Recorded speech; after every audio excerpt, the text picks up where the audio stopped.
Hello everyone, मैं हूं आपके साथ डॉक्टर अंकित गोयल। देखिए, आज बात करने वाले हैं एफआईआईज की। तो आप ये समझिए, चाहे हम एफडीआई की बात करें, एफआईआई की बात करें, फॉरेन से इंडिया में पैसा आ रहा है। तो जब फॉरेन से इंडिया में पैसा आ रहा है तो वो फॉरेन इन्वेस्टमेंट कहलाया। अब पैसा दो तरीके से आ सकता है, जो मनी आ रहा है ना, वो दो तरीके से। या तो फॉरेन की कंपनी इंडिया में आके डायरेक्ट अपना बिजनेस सेटअप कर ले, जैसे कि एप्पल ने किया और सैमसंग ने किया। तो वो तो कहलाया FDI, foreign direct investment. But जब कंपनीज, फॉरेन की कंपनी इंडिया में आके भाई बिजनेस सेटअप नहीं कर रही, वो क्या कर रही हैं, वो इन्वेस्ट कर रही हैं इंडिया में। और कहाँ इन्वेस्ट कर रही हैं? इंडिया के शेयर मार्केट में या बॉन्ड मार्केट में पैसा लगा के। तो उसी को बोला जाता है फॉरेन इंस्टीट्यूशनल इन्वेस्टमेंट। तो आप नाम से समझिए, फॉरेन इन्वेस्टर्स हैं। और वो कौन से इन्वेस्टर्स हैं? Institutional investors. यानी वहां के म्यूचुअल फंड कंपनीज, वहां के पेंशन फंड, वहां के बैंकिंग इंश्योरेंस कंपनीज। तो आप समझिए, जब फॉरेन इंस्टीट्यूशनल इन्वेस्टर क्या कहलाता है? Foreign institutional investors are large entities like mutual fund, pension fund and hedge funds या banking insurance companies जो आउटसाइड इंडिया के हैं and which are investing in Indian financial market.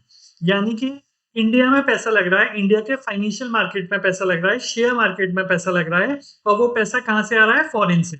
तो फॉरेन की जो बड़े बिग हाउस है, म्यूचुअल फंड है, एजेंसीज हैं या पेंशन फंड है, बैंकिंग इंश्योरेंस कंपनीज हैं, जब वो इंडियन मार्केट में पैसा लगा रहे हैं तो उसी को बोला जा रहा है फॉरेन इंस्टीट्यूशनल इन्वेस्टर। तो हमने एक एग्जांपल लिया हुआ है कि मान लीजिए यूएस की एक कंपनी है, म्यूचुअल फंड कंपनी, वो इंडिया में रिलायंस के या इन्फोसिस के शेयर खरीद लेती है। तो ये क्या कहलाया? ये एफडीआई। और अगर मान लीजिए वो इंडिया में आके बिजनेस ही सेटअप कर देते तो फिर वो एफडीआई कहलाता। अब क्वेश्चन ये अराइजेस, भाई इंडिया में पैसा क्यों लगा रही हैं बाहर की कंपनीज? तो देखिए, सबसे पहला तो पॉइंट है, इंडिया ना एक डेवलपिंग कंट्री है। और जो भी डेवलपिंग कंट्रीज होती हैं, वहां की जीडीपी काफी ग्रो करती है। और इंडिया की बात करें, वहां की कंपनीज ज्यादा ग्रो करती हैं क्योंकि पोटेंशियल ज्यादा है। तो सबसे पहला पॉइंट हो गया, ग्रोइंग इकोनॉमी है, इसलिए बाहर की जो कंट्रीज हैं, वहां की जो कंपनीज हैं, वहां के जो फंड हाउस हैं, वो इंडिया में पैसा लगाते हैं। दूसरा, डाइवर्सिफिकेशन। अब देखिए, मान लीजिए यूएस की कंपनी है, अब मान लीजिए वो यूएस में ही पैसा लगाती है। अगर यूएस का मार्केट अप जा रहा है, उसके लिए अच्छी बात है। अगर यूएस का मार्केट डाउन जा रहा है तो उसके लिए खराब बात है। तो वो क्या करती है? डाइवर्सिफाई करना चाहती है कि यूएस में भी पैसा लगा दी, इंडिया में भी पैसा लगा दी। अब जरूरी तो नहीं है वर्ल्ड की जितनी कंट्रीज हैं सब डूब जाएंगी। तो कभी कोई नीचे जा रहा है, कभी कोई ऊपर जा रहा है, तो आप डाइवर्सिफाई कर लेते हैं, जिससे आपका रिस्क कम हो जाता है। थर्ड हम बात करते हैं, देखिए इंडियन जो गवर्नमेंट है ना, वो एक स्टेबल गवर्नमेंट है।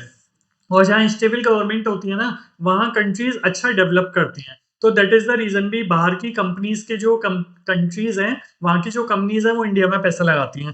फोर्थ पॉइंट बात करते हैं, कॉर्पोरेट अर्निंग राइजिंग।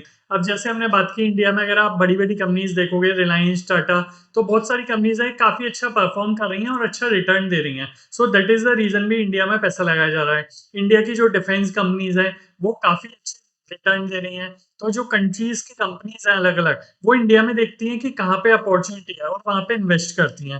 फिफ्थ, यहाँ पे हम देखिए, यंग पॉपुलेशन है। जैसे जापान की जो पॉपुलेशन है वो ओल्ड पॉपुलेशन है, इंडिया की तो पॉपुलेशन यंग पॉपुलेशन है, 65% से ज्यादा यंग पॉपुलेशन है। तो यहाँ पे क्या है, कंजम्पशन बहुत होता है। तो जहाँ पे कंजम्पशन होगा, वहां कंट्री में कंपनीज ग्रो करेंगी। तो ये भी रीजन है कि एफआईआई से इंडिया में पैसा लगा रहे हैं। Last but not the least, good returns. तो अल्टीमेटली कोई भी कंट्री की कंपनी इंडिया में पैसा या कहीं भी पैसा क्यों लगाएगी? क्योंकि वो ये चाहती है जहां ज्यादा रिटर्न मिले वहां पे हम पैसा लगाएं। तो अपनी कंट्री से ज्यादा जहां भी रिटर्न मिलेगा वहां पैसा लगाएंगे। तो ये कुछ रीजंस थे जिनकी वजह से हम कह सकते हैं कि एफआईआई इंडिया में पैसा लगाते हैं। अब ये मैटर कैसे करता है? तो देखिए, सबसे पहले किस तरीके से मैटर करता है, अगर एफआईआई का पैसा बहुत ज्यादा आएगा।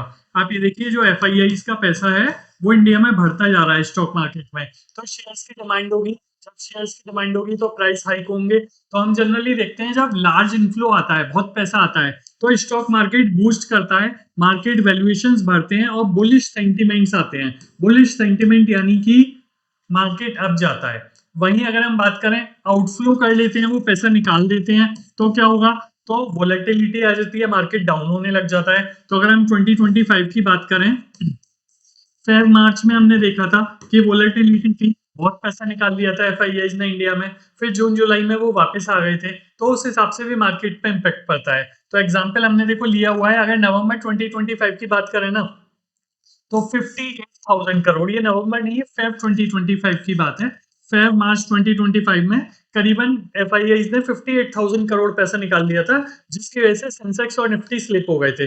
नवंबर की बात करें तो नवंबर में भी करीबन 14,000 करोड़ इंडिया से पैसा निकाल लिया है, जिसकी वजह से हम देख रहे हैं कि मार्केट में वोलेटिलिटी बहुत है। तो ओवरऑल 2 कांसेप्ट समझिए कि पैसा बहुत आ रहा है, तो फिर मार्केट अप जाएगा, एफआईआई से पैसा निकल रहा है, तो फिर मार्केट डाउन जाएगा। तो दैट्स द रीज़न हमने देखा कि काफ़ी उथल-पुथल हुई मार्केट में। अब देखिए एफआईआई और डीआईआई 2 कांसेप्ट्स हैं, आपको समझने चाहिए। जो फॉरेन इन्वेस्टर्स इंस्टीट्यूशनल हैं, उन्हें हमने एफआईआई बोला, वहीं जो इंडियन म्यूचुअल फंड कंपनीज़ हैं, इंडियन पेंशन फंड कंपनीज़ हैं, अगर वो इंडियन मार्केट में पैसा लगाती हैं, तो उसे डोमेस्टिक इंस्टीट्यूशनल इन्वेस्टर्स कहा जाता है। अब डीआईआईज़ पढ़ना क्यों ज़रूरी है आपको? देखो अगर एफआईआईज़ पैसा निकालने लग जाएगा, शेयर सेल करने शुरू कर देगा, तो मार्केट डाउन होने शुरू हो जाएगा। तो यहाँ पे सपोर्ट करते हैं हमारे डीआईआई। तो डीआईआई देखिए 2024 में ही 1 लाख करोड़ से ज़्यादा का पैसा लगाया था। तो जब एफआईआईज़ ने काफ़ी पैसा निकाल लिया, मार्केट डाउन होने लग गया, तो डीआईआईज़ ने शेयर खरीदना शुरू कर दिया, जिसकी वजह से मार्केट स्टेबल बन पाया। तो दैट्स द रीज़न ये क्या है, एफआईआईज़ ग्लोबल एंटिटीज़ हैं आउटसाइड इंडिया, और ये Indian mutual fund companies, Indian insurance companies, Indian banking companies, ये आपकी डीआईआईज़ है।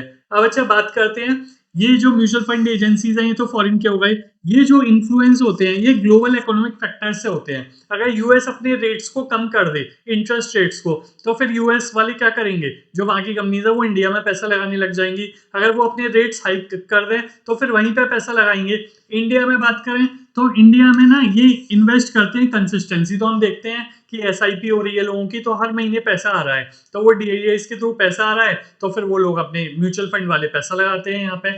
तो ये जनरली क्या करते हैं, ये वोलेटिलिटी बहुत क्रिएट करते हैं। ये बाय करते हैं लार्ज अमाउंट में तो मार्केट अप जाता है, सेल करते हैं तो डाउन जाता है। इनकी बात करें तो ये एफआईआई को ऑफसेट कर लेते हैं जनरली। तो अगर एफआईआई ने बहुत सेल किया और डीआईआई ने बहुत बाइंग की, तो फिर ये ऑफसेट हो जाता है, मार्केट इतना गिरता नहीं है, स्टेबल हो जाता है। तो एक शॉर्ट वीडियो था जिसमें हमने डिस्कस किया था एफआईआई क्या होते हैं भाई, कैसे इंपैक्ट आता है इंडिया में, क्यों इंडिया में इन्वेस्ट करते हैं, और कुछ एग्जाम्पल लिए थे और एफआईआई और डीआई का कंपैरिजन करा था। वीडियो पसंद आया हो तो आप हमारे चैनल को सब्सक्राइब कर सकते हैं, वीडियो को लाइक कर सकते हैं, कमेंट करके बता सकते हैं कैसा लगा, कोई डाउट है तो पूछ भी सकते हैं। Thank you.